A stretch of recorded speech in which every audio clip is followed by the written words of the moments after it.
મોરબીના રવાપર રોડ પર આવેલા બે શોરૂમની જગ્યા પચાવી પાડવા માટે સ્થાનિક માથાભારે તત્વોએ જાનથી મારી નાખવાની ધમકી આપતા સમગ્ર વિસ્તારમાં ચકચાર મચી જવા પામી હતી। મોરબીના રવાપરા રોડ પર બજાજ અને વીમાર્ટના શોરૂમની 6000 ફૂટ જગ્યા આવેલી છે।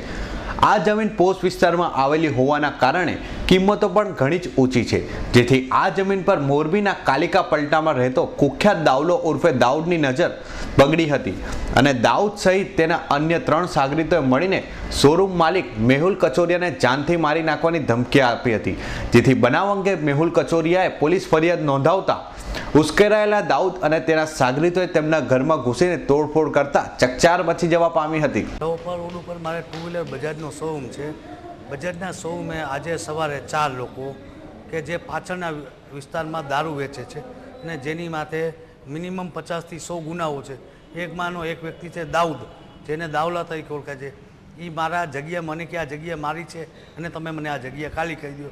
આ જગ્યા 35 વર્ષ પહેલાં મારા દાદાએ ખરીદેલી છે। આ જગ્યાનું ટાઇટલ ક્લિયર છે। આ જગ્યા મારે બેંકમાં મોર્ગેજ છે અને આ જગ્યા ઉપર મને બેંકે 1 કરોડ રૂપિયાની સીસી આપેલી છે। નેશનલાઇઝ બેંક 1 કરોડ રૂપિયાની સીસી ક્યારે આપે? ટાઇટલ ક્લિયર જગ્યા હોય। આ જગ્યા પચાવી પાડવા માટે કોઈ પણ સંજોગે ધાક ધમકી માર કૂટ કરી અને આ જગ્યા પચાવી પાડવા માટેની ષડયંત્ર છે। તેના માટે મેં સવારે પોલીસ ફરિયાદ કરી।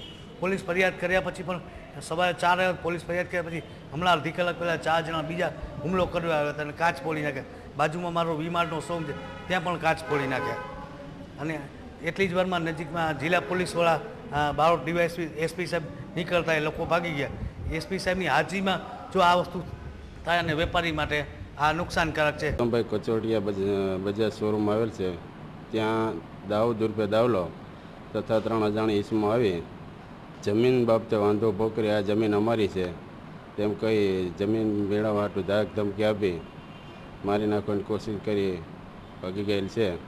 આ કામની તપાસ ગુનો રજિસ્ટર દાખલ કરી વધુ તપાસ ચલાવી છે, તેમજ સાંજના સમયે પણ આ આરોપી નામો પકડવા ગતિમાન ચક્રો ચાલુ છે અને હાલ તપાસ ચાલુ છે। આ દાઉદ ઉર્ફે દાવલો અગાઉ પણ ઘણા ગુનામાં દારૂ જુગાર પછી આ મારામારી શરીર સંબંધી ગુનામાં પણ સંડોવાયેલ છે। પોલીસ ફરિયાદ બાદ પણ માથાભારે તત્વોએ માલિક પર હુમલો કરતા પોલીસ સામે કાર્યવાહી સામે પણ અનેક સવાલો ઊભા થઈ રહ્યા છે। રવિ મોટવાણીનો રિપોર્ટ S9 ન્યૂઝ મોરબી।